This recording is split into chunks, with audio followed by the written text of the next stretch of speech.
આજ તો મારી વહુ જવાની એના ઘરે ને જાય એટલી વાર છે. તરત મારા ભાઈબંધને ચાલો મેસેજ અત્યારે જ કરી દઉં કે આવતો રહે તું બધું કરીને વ્યવસ્થિત લેતો આવજે બધું. અને કોને મેસેજ કરો છો? અરે કોઈને નહીં, આ તો હું જોતો તો ગેમ. મેં કીધું એકાદી હોય ને તો એમ, કેમ કે તું વહી જઈશ પછી એકલું એકલું લાગશે ને, તો મેં કીધું ગેમ રમું એમ. હા તો પછી હું નથી જતી. અરે ના ના, જા જા રમતા રે.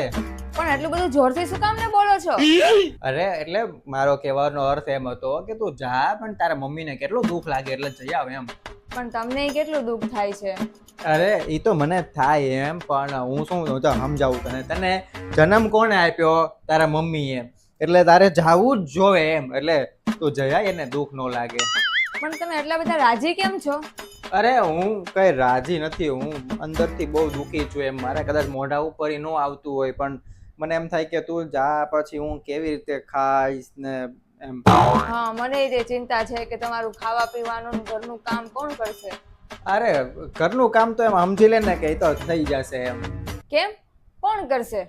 અરે થઈ જશે એમ. અને બાકી તો શું છે, ખાવાનું ને પીવાનું એ તો બધું થઈ જાય એમ. હાવ લાકડી જેવા થઈ જશો તમે મારા વિના. અરે એમાં હું લાકડી જેવા? હવે તારે માંડ હવે અઠવાડિયું કે 10 દિવસ રહેવાનું હોય. ના ના, હવે ખાલી 2 જ દિવસ જાઉં છું, શનિ અને રવિ. રવિવારે તો પાછી આવી જાય. હે? અરે એના કરતા તો ન જવું સારું. એટલે હું એમ કઉ છું કે 2 દિવસ થોડું જવાય. જવું હોય તો આમ થોડુંક લાંબો ટાઈમ માટે કે હરખી રીતે રોકાવાય એમ. હવે કઈ બોલતા નહીં ને તો તમને લઈ જઈશ. આ તો તમારો જોબ ચાલુ છે ને એટલે. મારે તો થોડું અવાય. કેમ નો અવાય? તો ન જવાય ને, ઘર મૂકીને થોડું અવાય. કેમ આપણે ઘર મૂકીને ફરવા નથી જતા 4-5 દિવસ માટે? કાઈ નહીં, જવા દે ને. હવે હું તો એમ કઉ છું કે તું રહી આય અને તું જઈ આય. અને તને ને તારા મમ્મીને વધારે ગમે એટલા માટે 2 દિવસ નહીં, 4-5 દિવસ તો ઓછામાં ઓછું રોકાઈ જાય. ના ના, હું તો કપડાં તો 1 દિવસના લઈને જાઉં છું.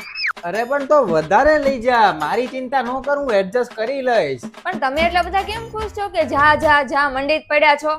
અરે હું તો ખાલી હમસતા કહું છું કે તું જઈ આય. અને ઘણા ટાઈમ પછી જા ને, એટલે હું કહું છું કે તને તારા મમ્મી પપ્પા ને બધાને એમ થાય કે મારી દીકરી આવી એમ, જમાઈ એમ મોકલી એમ. 2 દિવસ નહીં, 4-5 દિવસ મોકલી.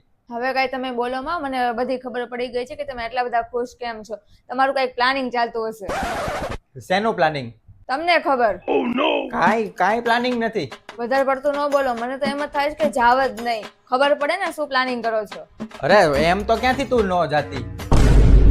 અરે એટલે ટિકિટ બુક થઈ ગઈ છે, બધું ફાઇનલ છે, ન્યા ફોન કરી દીધો છે, એટલે જાવું તો જોવે ને, એમ કહેવા માંગુ છું. આ તો હાના હાના થાય છે ને એટલા માટે. પછી બધા એવું કહે છે કે અપશુકન થાય ને એટલા માટે. ના ના ના, એવું કોઈ દિવસ હોય જ નહીં. એવું માનવાનું જ નહીં. અને સામેવાળાનું તો વિચારો, સામેવાળાનું કેટલું દુઃખ થાય. હવે તો દુઃખ તો તમને થતું હોય ને એવું લાગે છે. હું ન જાઉં ને એનું દુઃખ તમને થાય છે. હવે એક કામ કર, તો 2 દિવસ તારે જાવું તું ને, 2 દિવસ જઈ આય જા. ના ના ના, હું નથી જતી. હું થેલો ખાલી કરી નાખું. ના ના ના, જો થેલો ખાલી ન કરતી, થેલો ભરી લે અને આલુ મૂકી જ જાઉં છું. પણ તારા મમ્મીને કીધું છે, ભાઈ ખરાબ લાગે એને, એમ થાય કે મેં ના પાડી તને. કીધું તો તમે તમારા ભાઈબંધને ને કોઈકને છે, એ મને પાક્કી ખબર છે કે અહીંયા બોલાવાના હશે ને, કાં તો તમારે જવાનું હશે. એટલે હું ક્યાંય નથી જવાની, બરાબર? શાંતિથી હું જતી હતી તો મને જવા ન દીધી ને ખોટા નખરા કરતા હતા કે મને દુઃખ થાય છે ને, આમ ને તેમ ને પૂછડું ને.